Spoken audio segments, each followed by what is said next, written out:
Dalam kitab An-Nawadir dikisahkan ada seorang namanya Hamid Al-Laffaf. Dia ketika menghadapi sholat Jumat, dia dihadapkan pada 3 tugas penting dan mendesak. Apa 3 tugas itu? Yang pertama, ternyata keledai piaraannya yang diandalkan, kendaraannya hilang. Yang kedua, dia harus mengambil gandum yang sudah digiling karena harus digunakan, dimasak untuk dimakan pada hari itu. Dan yang ketiga, dia harus mengairi ladangnya. Di satu sisi Hamid Al-Laffaf, beliau harus menghadap Allah Subhanahu wa Ta'ala dalam sholat Jumat, tetapi beliau dihadapkan pada 3 tugas penting yang mendesak. Satu tugas saja dilakukan belum tentu beres, apalagi 3-tiganya tidak dilakukan. Maka apa yang dilakukan oleh Hamid Al-Laffaf? Beliau tafarrug li ibadati, beliau lapangkan untuk ibadah kepada Allah. Itu tugas memang penting, mendesak, tetapi lebih penting lagi menghadap Allah Sang Penentu. Maka beliau tinggalkan semua aktivitas itu, beliau sholat Jumat. Lalu ketika pulang sholat Jumat, sampai rumah tiba-tiba kaget, ternyata di rumah ada makanan. Ditanya, wahai istriku, ini makanan dari mana? Bukankah aku belum mengambil gandum yang digiling? Iya wahai suamiku, tadi tetangga kita datang membawa karung gandum milik kita. Dia ngambil gandum, kegilingan gandum, tetapi salah mengambil karung.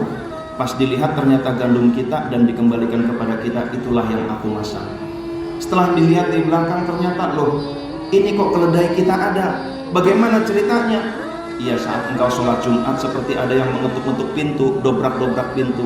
Setelah aku lihat, itu adalah keledai kita. Dan ketika aku amati, di belakang keledai kita ada macan yang mengintai keledai kita. Aku bawa masuk keledai kita. Ketika melihat lagi ke kebunnya, dia lihat, loh, kok kebun kita sudah diairi? Siapa yang mengairi? Tetangga kita mengairi, airnya berlimpah kemana-mana, akhirnya mengairi kebun kita. Lalu Hamid Al-Laffaf bersujud kepada Allah Subhanahu wa Ta'ala. Ya Allah, terima kasih ya Allah. Aku lakukan tugasku 1 dan engkau tuntaskan tugasku 3 ya Allah. Masya Allah. Siapa yang mengatur sehingga tetangganya salah ambil karung? Siapa yang mengatur macan sehingga dia mengejar keledai itu? Dan mengapa macan itu tidak menerkam keledai itu, membiarkan keledai itu masuk? Siapa yang mengatur? Siapa pula yang mengatur sehingga air berlimpah kemana-mana? Semua yang mengatur adalah Sang Maha Pengatur, Rabbul Alamin, pengatur semesta alam. Maka kalau kita dekat kepada Sang Penentu, segalanya diatur oleh Allah Subhanahu wa Ta'ala. Pendidikan kita, karir kita, bisnis kita, rumah tangga kita, rezeki kita, anak-anak kita, semua diatur oleh Allah.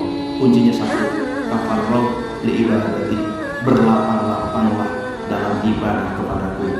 Mari kita muhasabah, berapa banyak waktu yang kita gunakan di atas sajadah, berapa banyak budget yang kita gunakan untuk beribadah kepada Allah, seberapa totalitaskah kita di dalam beribadah kepada Allah. Mudah-mudahan